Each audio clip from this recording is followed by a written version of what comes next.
here.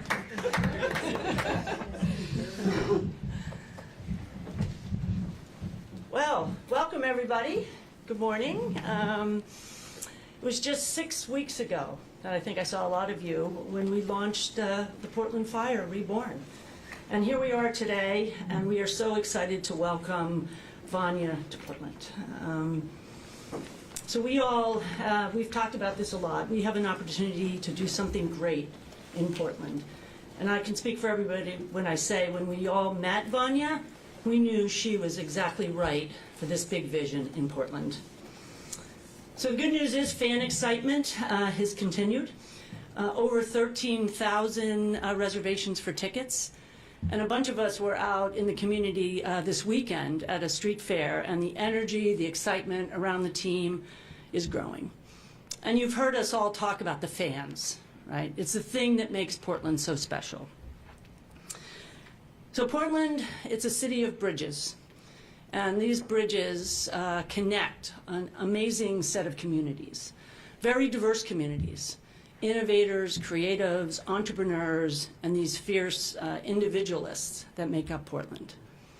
But what the bridges also do is they bring everybody together. And there's a collective pride in Portland. And that's exactly what this Portland Fire team is going to do as well. Like the bridges, everybody will come together to support this team. And we have a long history of women's sports in Portland, dating all the way back to the fire in 2001. We have an ownership group, you've heard me talk quite a bit about this ownership group, that is investing in Portland. They're investing in innovation, and they're investing in inspiring this entire city to get behind. And as you all know, we have a huge vision to be the global epicenter of women's sports, and we are well along our way. So today, we're going to focus on Vanja. Personally, I'm so happy to have somebody by my side now and to introduce her. We are getting somebody that knows basketball, that's excited to come to Portland, and I know you'll all be just as excited as I am as you get to know her. So, Vanja, welcome to Portland. Thank you, Claire. You're welcome. And hi, everyone. Thank you for being here. I know I wouldn't be here if it wasn't for a lot of people throughout my journey that have supported me and opened the doors for me. So I want to take a moment to look back and just thank all my colleagues and mentors at the NBA League, at the Chicago Bulls, at London Lions, and most recently the Valkyries. Like I'm forever grateful to Joe Lacob, Kirk, Jess, and Johanna for bringing me out and open the doors to the WNBA League, and just the opportunity to join the Golden State organization and learn from the best in the business. I also want to thank my family, my friends, who have supported my passion and chasing my dreams, which meant jumping countries, jumping continents, jumping jobs, and have always been there for me, no matter the time zones, no matter the distance. They were always there for me when I needed them. And now to the new chapter. Super grateful to Raj Sports, to Bethal family, and for Lisa, Alex, Mike, Claire, for inspiring me with your vision during the interview process, and now trusting me with this important role. I'm incredibly excited to join this passionate team that doesn't shy away from, big goals, and I'm excited to start building this franchise from ground up.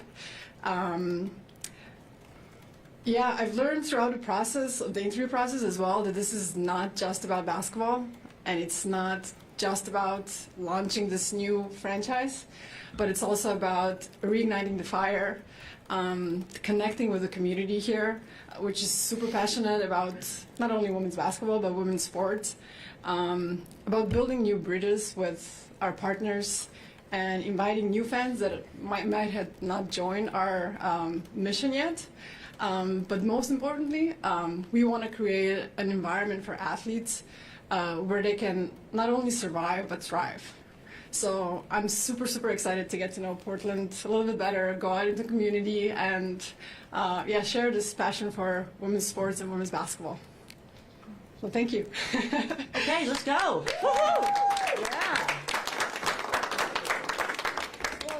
have 2 questions. Hi, my name is Demi. I'm a reporter with Portland Business Journal. Vanja, I was just curious, obviously you spent some time with the Valkyries. They're a relatively new team to the W. What experience do you think you bring as working with one of the newer teams in the W to the Fire? Yeah, I'm super grateful for the year that I had with the Valkyries. I've learned a lot about just building the culture, how to set up, the foundation of the team. Also with the London Lions, it's mostly about focusing about bringing good people in, but I also don't believe in copy paste. I think every city is different, every community is different, so I think we need to kind of carve out our own path and just build our own destiny. But I'm sure the experience will be tremendous for me going forward. Devin Haskins with KGW News. With the CBA still being negotiated and players saying that they don't think that they'll reach the deadline by the end of October, just kind of how do you feel that that impacts the whole process of the players, getting players to come here, plus any news on, I know you just started or starting soon, but also the coach and what that process will look like? Okay, I will tackle the coach first. That's definitely one of my first priorities when I start this job. It's going to be crucial that we bring someone, that's going to be a leader on court as well and kind of help us build out a strategy and the vision for how we're going to look on the court. And then regarding the CBA, we're all in the same boat. We don't know what's going to happen. So there's a lot of unknowns. For us, I think it's best to plan as if the negotiations are going to be done on time. So we're planning for the extension draft to go forward, similar to last year in December, and then free agency probably February. If that doesn't happen, then we're going to have to pivot and just be ready for the unknown. Brenna Green, Point 6. Just what does your ideal roster look like for you? The one that can win the most games. They told me to be simple. Sean Hyken, Rose Garden Report. Vanja, do you have any kind of sense of how quickly you're going to build out? Besides the coaching part of it, how quickly you're going to build out your own front office staff and kind of what you want your staff to look like, how big you want your staff to be, stuff like that? If there's one thing I also learned from the Valkyries is everything is fluid and things don't go the way you plan. So, of course, the hiring the head coach is going to be our priority, and then helping to build out the BOps team and analytics team to help us with scouting going into the expansion draft. But you never know about the timeline. People have certain obligations that they have to kind of clear out their calendars. So, hopefully before the expansion draft. But I don't want to give myself a deadline that we won't be able to follow. Joe Freeman with the Oregonian. I wonder, your philosophy on scouting talent players. Are you more analytics driven? Are you more eyeball basketball driven? As a combination, can you just speak to how you evaluate players and how you go about a massive roster? Yeah, I would definitely say more eyeball driven, just because I guess in Europe we're not so analytically heavy just because of the lack of resources. So that's where I learned when I entered the Bulls. This was where the analytics came into the fold for me. So I definitely now look at both sides, but it's always where you are, what are your resources. But I feel like eye test never fails, and it's all about the volume of basketball you've seen. And I've been lucky enough to travel all around the world, so just seeing basketball in different continents, different levels of competition, I think that it's my biggest strength. But yeah, analytics definitely, it's something we're going to focus highly on as well in our team.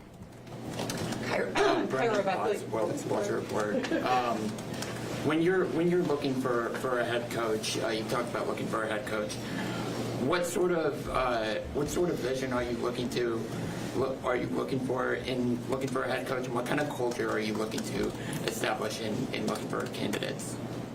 Definitely looking for someone that's going to be a strong leader with a huge basketball IQ and will empower players to make decisions on their own. I'm looking for someone that will build an environment where players will be encouraged to be problem solvers, not a coach that will try to give all the solutions to players. So that's kind of my hope to go into that direction. Kyra Buckley with Oregon Public Broadcasting. When you look to building your coaching staff, You have the blessing of doing it at a time during a lot of expansion for the WNBA. I'm wondering what some of the challenges are in attracting that coaching staff to a team here in Portland. We know that Portland is still a little slow to rebound from the pandemic economically, and it can be challenging to attract talent here. What do you see as your challenges and your goals? I don't see challenges. If you see my phone and how it's blowing up with people raising their hands to being head coaches or assistant coaches, I think a challenge is going to be filter out people and actually selecting the right people for our organization. So, yeah. Bill Warren with the Oregonian. Vanja, along the lines of attracting talent, can you describe what it was that attracted you to this organization? What you said you were inspired kind of by the vision from Lisa and Alex and Claire. What sold you on this being the right place for you to continue your career? It's all about how they envisioned investing in women's sports, not only in basketball, but also that they're, the only owners that are having now twofold portfolios with the soccer team, or football, soccer, sorry, let's stick to soccer, soccer team, and, how they envisioned the practice facility and having a crossover in performance centers, studying female athletes in terms of injuries, performance. That's something I'm super passionate about, like Jaime will know, working with me.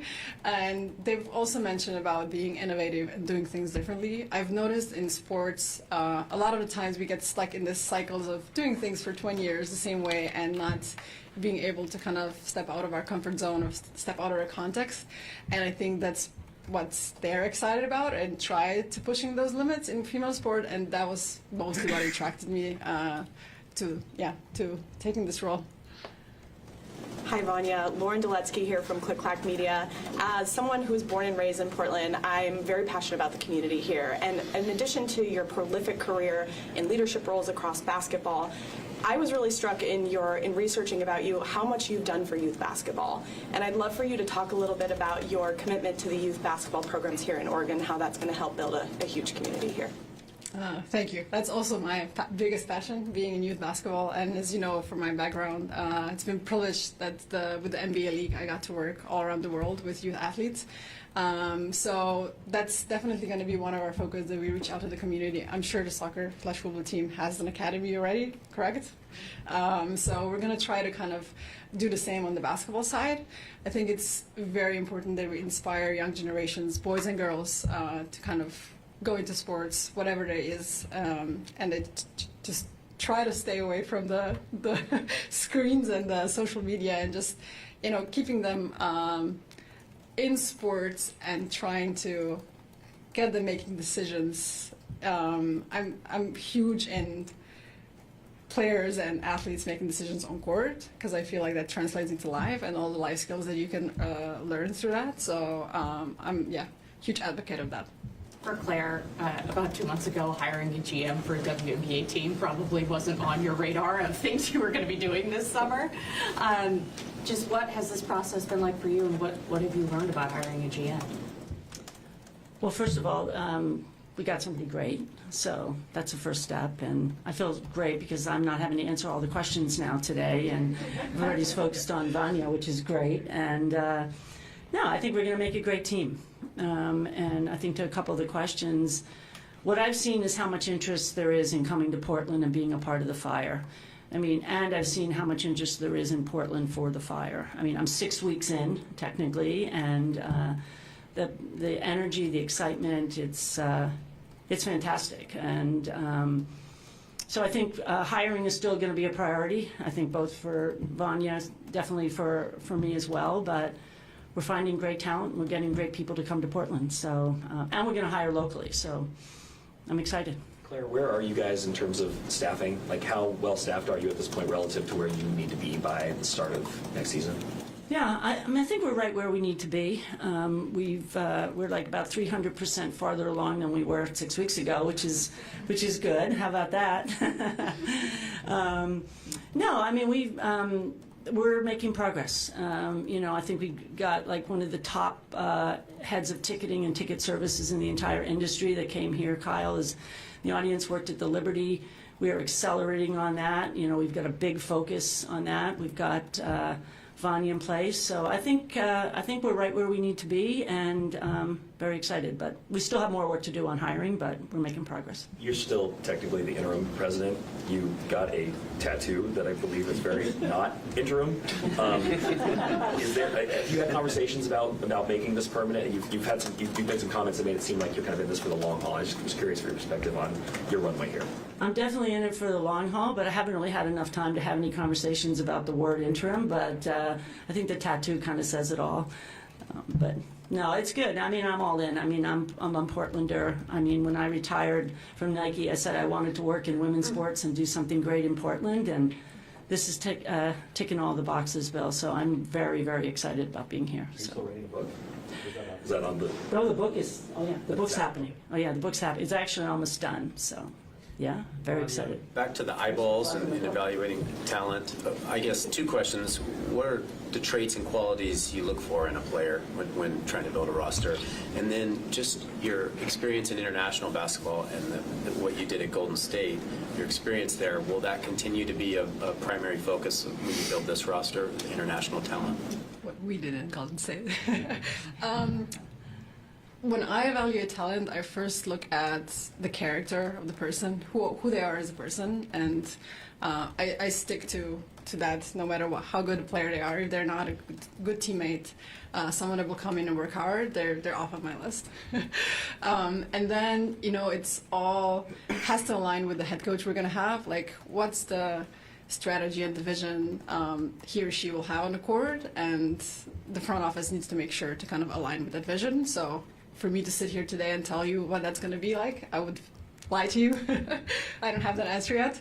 And then, what was the second question? Sorry. Just your international experience and the impact that might have on the roster. For sure. I think my advantage is that I've spent years in Europe. You have highly competitive leagues in EuroLeague, Eurobasket, French League, Spanish League, so Turkish League, where all the best talent plays there. So just having that volume of games and knowing the players and the coaches, I think it's hugely beneficial. I know the teams here are catching up as well. A lot of teams have scouts now in Europe. So I feel like coming from there, just having a relationship with players and coaches, it's probably an advantage that we're going to have. Will you take 2 more? This one would probably be more for Claire. You weren't here when they broke ground on the practice facility, but is that, how's the progress going on building that? Is that going to be ready to go before the start of the inaugural season? Yeah, thanks, Sean. As we've been saying, the practice facility is going to open in phases, and we're excited about phase 1. And hope to have that open when Thorns begin their season. But we'll definitely be in phases, and but we're excited about it. What does phase 1 look like? What will be open during phase 1? That's a good question. I think for sure, progress is being made on the Thorns side. I don't know that I haven't been out there recently. We haven't actually broken ground yet on all of the buildings, but we're making progress. So, but we'll be ready. Your start date's September 15th. All How do right, you 1 manage second. finishing? Yvonne, and then Guillermo, and then we're going to have to close, okay? Thank you. Oh, I was going to say, your start date's September 15th. How do you manage finishing up with the Valkyries, but also becoming GM and starting your job here? Are you focusing more in Golden State or doing both at the same time? Definitely doing both at the same time. I go back to San Francisco today, and we'll make sure I hand over everything that needs to be handed over. So I'm going to support the team throughout a playoff run, and then it's going to stop probably. But definitely, I'm going to make sure I leave with great relationships and no stones unturned, and then definitely focused here already, mostly with thinking about who the head coaching candidates could be. They also allow me to take a week off, so I will take a break and literally a reset and come back, refreshed and with a clear mind. Hi, Guillermo Mota with K2 News. Welcome to Portland. One of the talks this year has been the Moda Center, and I hate to look so much in advance when you're still hiring, and this is a question for either of you, but does it linger in the back of your head, the future of the Moda Center? I just had a conversation with the mayor of Portland, Keith Wilson, that he wants to reimagine the Moda Center. how much will you have an input on restructuring the Moda Center, and is there a possibility that you could play elsewhere past 2030? Yeah. And right now, we're focused on the first season, which is going to kick off next May in the Moda Center. And I think right now we really haven't looked past that, and we hear all the same things you hear about it, but our focus is next May in the Moda Center. Thanks, everyone. Yes! Woo!